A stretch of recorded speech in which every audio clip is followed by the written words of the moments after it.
Have you ever just stopped and thought about your own mind? You know, how 1 minute it can be your absolute best friend, giving you brilliant ideas, and the very next, it feels like your worst enemy, filling you with doubt. It's this incredible paradox, right? Well, today, we're going to dive right into that, using some ancient wisdom to figure out how we can get our mind to be our most powerful ally, for good.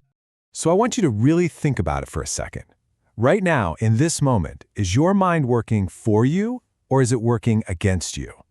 Seriously, the answer to that simple question is pretty much the key to unlocking everything. Clarity, focus, success, you name it. All right, so here's the roadmap for our little journey today. We're going to start with that big question. Is the mind a friend or a foe? Then we'll get into how to tame that restless, wandering mind of ours. We'll look at 5 super practical principles you can use every day and talk about handling pressure from the outside world. Then we'll uncover the true formula for success and wrap it all up with this profound idea of balancing effort and surrender. Let's get into it. Okay, first up, the Bhagavad Gita makes this really bold claim right at the start. Our biggest, most important battles aren't fought out there in the world, they're fought right inside our own heads. As the subtitle here asks in Telugu, Manasu, Mitruda, Shatruva, is the mind a friend or an enemy? This one verse just completely changes the game. It tells us that our greatest supporter and our worst critic aren't other people or some external force. They are both right here, inside our own consciousness. The real battleground is you. So the mind itself, it's really just a tool. It's not born good or bad. Think of it like a really sharp knife. You can use it to create a beautiful meal, or you can hurt yourself with it. And in every single moment we have a choice. We can either sharpen this tool, discipline it, and make it our friend, or we can just let it go wild and turn against us. It's a constant, active job. Okay, so if the mission is to make the mind our friend, what does that even look like? What's the ideal state we're aiming for? Well, let's talk about taming that restless mind, or as it says here, Chanchalam Manasunu Lanke Diadam. The Gita gives us this beautiful analogy. The goal is to cultivate a mind that's like the flame of a lamp in a place with no wind. Just think about that for a second. It's steady, it's unwavering, it's bright. In this analogy, all the distractions, all the anxieties of life, that's the wind. And the lamp, that's our consciousness, totally fixed on its purpose. This kind of stability, well, that's the foundation for everything. Now, that all sounds amazing, right? But let's be honest. Does your mind really feel like a steady flame? Because mine often feels more like a restless monkey, just jumping all over the place from one thought to the next. You sit down to focus on one thing and boom, a dozen other thoughts crash the party. It can be so frustrating. And this is where the wisdom is so brilliant and kind of counterintuitive. The Gita says, don't fight it. When your mind wanders off, don't get mad at yourself, don't beat yourself up, just notice it, maybe even with a little smile, and then gently, patiently, guide it back to what you were focusing on. It's exactly like training a muscle. At first it's tough, but every time you gently redirect it, you're making that focus muscle a little bit stronger. So, how do we actually build this mental muscle in our crazy busy lives? Let's get practical and turn this philosophy into 5 simple but powerful daily habits. In Telugu, Acharanalu Aidu Sutralu. These 5 tools are so simple, but trust me, they're incredibly effective. First, set one clear goal for the day. Just one.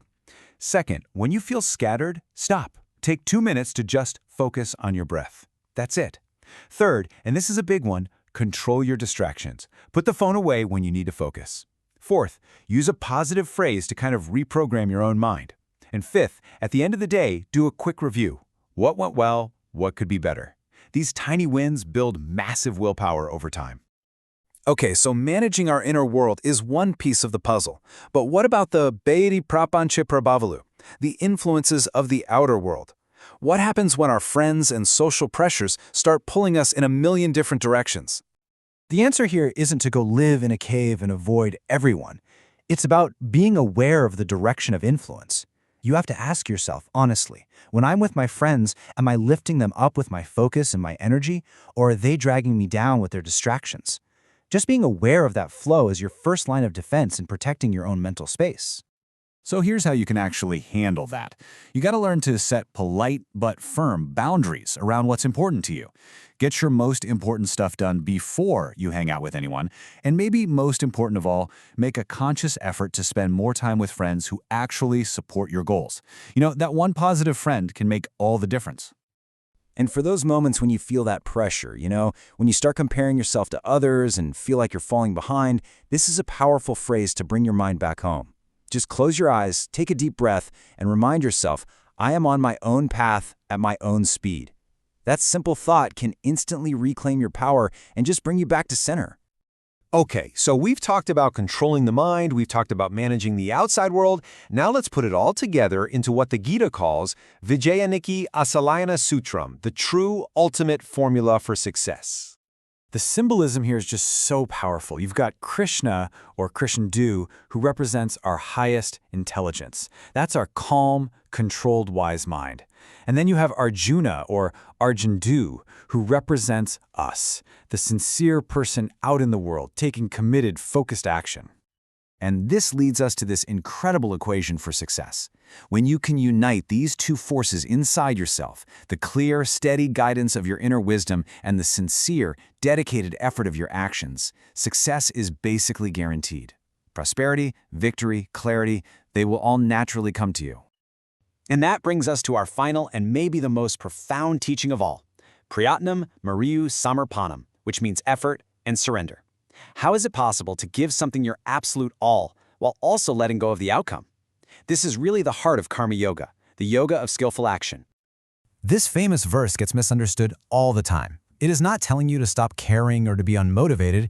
It's actually offering you a path to freedom. The whole point is to give your absolute best effort, but to release yourself from that crippling anxiety about the result. Because let's face it, the result is often out of our control anyway. And the crazy part is, when you do that, your performance actually gets better because you're not wasting all that energy on stress. This idea right here defines what real skill is. The phrase is Yogaha Karmasu Kaushalam, and it means that true skill in action isn't just about how good you are at something technically. It's about your emotional balance. It's the ability to stay calm and centered whether you win or you lose. That inner peace, that is a secret weapon for performing at your absolute best. And this phrase, Sarvam Krishnarpanamastu, represents the ultimate state of this whole practice. It basically means I offer everything to the divine. It's this total surrender where you do your part with 100% dedication, and then you offer both your effort and whatever comes of it to a higher power. It completely frees you from the burden of ego and anxiety. So I'll leave you with this question to really chew on. How can you actually live this balance in your own life? How can you give 100% effort to the things that matter to you, while at the same time holding 0% anxiety about the outcome? Finding your own answer to that, well, that's the journey of a lifetime.